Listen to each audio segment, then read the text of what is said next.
comment faire pour ne pas perdre son salut. Il n'y a rien à faire.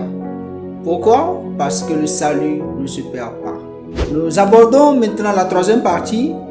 Qu'est-ce qui arriverait si nous renions le Seigneur? On entend des gens dire que si vous reniez le Seigneur, vous allez perdre aussi votre salut. Et ces gens s'appuient sur généralement 3 versets de la parole pour dire cela. Nous allons voir ces versets et les interpréter à tour. Dans Matthieu 10, le verset 33, il est écrit: « Quiconque me reniera devant les hommes, moi aussi je le renierai devant mon Père qui est dans les cieux. » Dans Luc 12, le verset 9, nous lisons aussi: « Celui qui m'aura renié devant les hommes, moi aussi je le renierai devant les anges. » Et dans 2 Timothée 2, le verset 12, nous lisons: « Si nous le renions, lui aussi nous reniera. » On peut donc renier le Seigneur en parole et dire ne pas le connaître, ou aussi en action.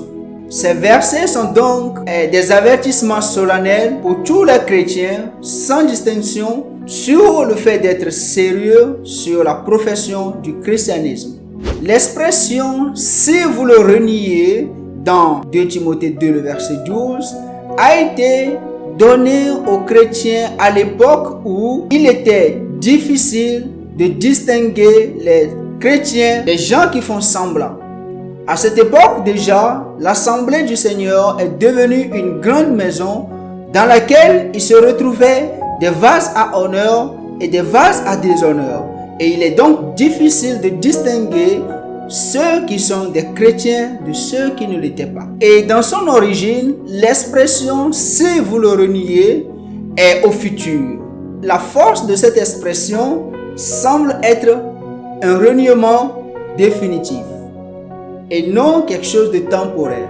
Ainsi, nous pouvons voir Pierre dans les évangiles qui a renié publiquement ne pas connaître le Seigneur Jésus-Christ. Mais ce reniement n'est pas définitif. Nous voyons clairement que Pierre était un croyant. Il aimait Jésus du fond de son cœur. Après avoir prononcé ces paroles de reniement, nous voyons Pierre qui a pleuré amèrement, regrettant ainsi ces paroles qui sont sorties de sa bouche. Et par après, nous voyons dans Jean chapitre 21, le verset 15 à 17, que Jésus l'a restauré, Jésus l'a pardonné. Nous voyons donc que la grâce du Seigneur Jésus-Christ travaille dans le cœur des siens et il en sera toujours ainsi.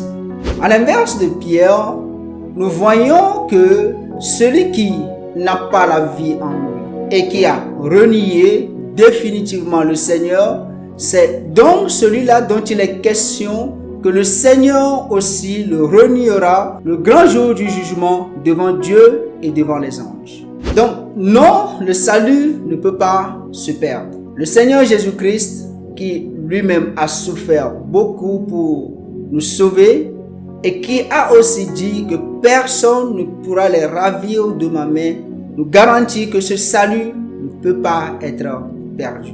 Il est définitif. Si vous aussi vous avez un verset qui vous trouble et que vous ne comprenez pas concernant le salut, vous pouvez nous faire part de ces versets dans les commentaires. Si vous avez aimé ces vidéos, n'hésitez pas à vous abonner pour ne pas manquer les prochaines vidéos.